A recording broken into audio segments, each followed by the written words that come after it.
do that.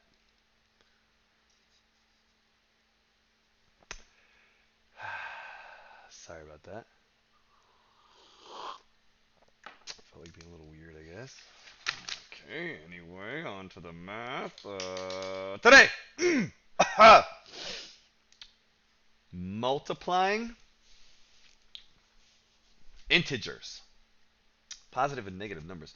How do you multiply when you're dealing with positive and negative numbers? Well, we know how to multiply with positive numbers. So let's start there. Quick refresher. Let's take the problem 5 times 2, for example.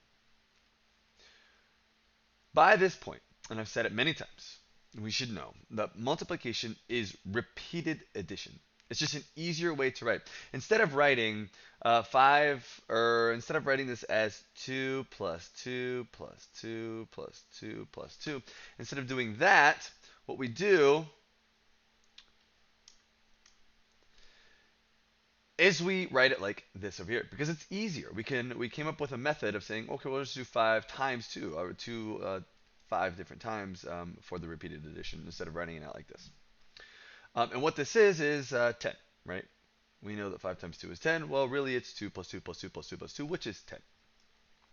The same thing applies when we're dealing with negative numbers. So if I were to give you the problem 5 times negative 2, like this, then what it really means is negative 2 plus negative 2 plus negative 2 plus negative 2 plus negative 2. And hopefully you know by now that because I'm putting these in parentheses, this does not mean multiplication, right? Up here, over here it does because they're right next to each other, right? 5 next to the 2 in parentheses, that means multiplication. But because I have a plus sign between each one of these, that doesn't mean multiplication. The parentheses just stand for separating the number because we don't want all these positive and negative signs touching each other and looking all confusing. So really what we have here is negative 2 plus negative 2 plus negative 2 plus negative 2 plus negative 2. That's what 5 times negative 2 is. But what do you get when you complete that repeated addition? Well, let's think about it. Negative 2 plus a negative 2. If you have negative $2 in the bank account and you add another negative 2 to it, is that a good thing or a bad thing? Well, adding a negative to your account is a bad thing because it's going to take you further into the negatives. Adding a negative 2 and negative 2 gives you a negative 4. Plus another negative 2, negative 6. Plus another negative 2, negative 8. Plus another negative 2, all the way down to negative 10. And you can clearly see here that if we were to just do regularly 5 times 2, that's 10, but 5 times a negative 2 gives us a negative 10. And the only other difference here would be if both numbers were negative. For example, if I did negative 5 times negative 2, and what happens there? Basically the same thing, but now we're looking at one of those double negatives, right? A negative times a negative. And this is the one rule that I ask you guys to remember in this kind of chapter. It is an actual rule, and it's a good one to memorize, that a negative times a negative is a positive because this is a representation of a double negative. So essentially what we're going to do here is negative 5 times negative 2 is just 10 because a negative and a negative makes times a negative is a positive. Whereas if both the signs are different, if you have a positive number and a negative number, first or second doesn't matter, comes out negative. Okay, so what I have here is we're just going to do this reteach page today, and I've got some examples here at the top.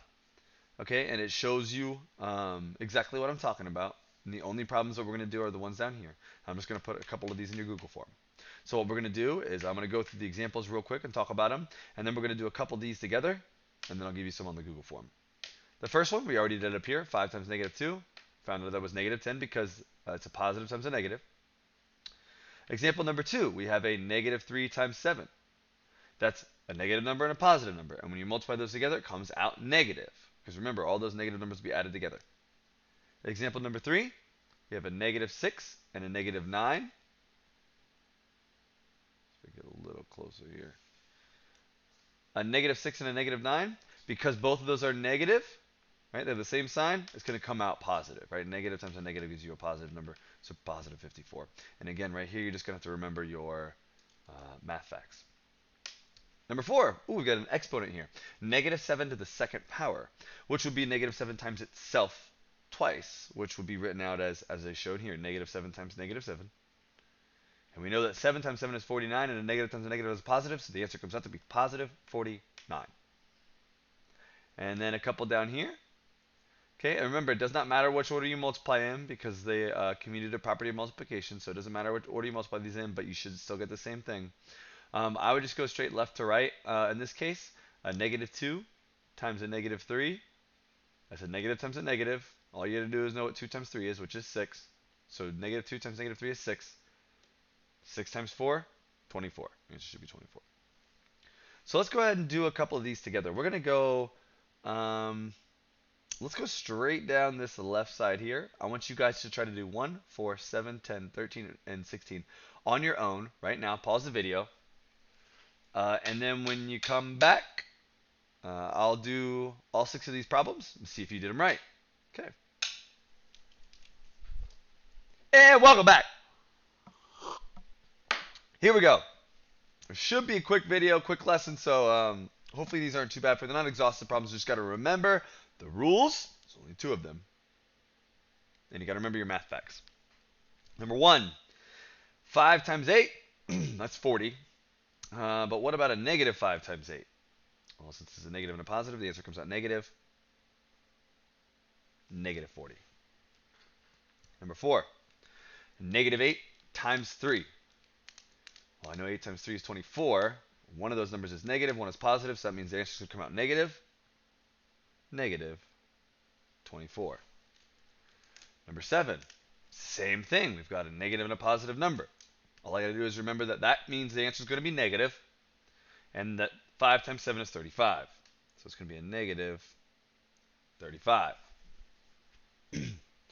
Number 10, 5 times a negative 4 times 5. I know that 5 times 5, again, community property. Doesn't matter what order you do it in. I'm going to do 5 times 5 first. 5 times 5 is 25. Times that negative 4. Well, it's a positive times a negative, so I know my answer is going to come out negative. And 25 times 4 was 100. So the answer should be negative 100. And then number 13, negative 2 times a negative 3. In this case, we have 2 negative numbers. And we know that 2 negatives multiplied by each other gives you a positive. So 2 times 3 is 6. And the negative times a negative is positive, so we have a positive 6. Just 6 for number 13. Down here in number 16. Again, we have another case where we have 2 negative numbers here. If we multiply those together, it gives us a positive. So negative 3 times negative 3 is 9. Times that 5. And that's just a regular 9 times 5. 45. There you go. Hopefully you guys did okay with this. And again, it's just remembering the rules here. Multiplying and dividing. I'll give you a hint. Dividing is the same.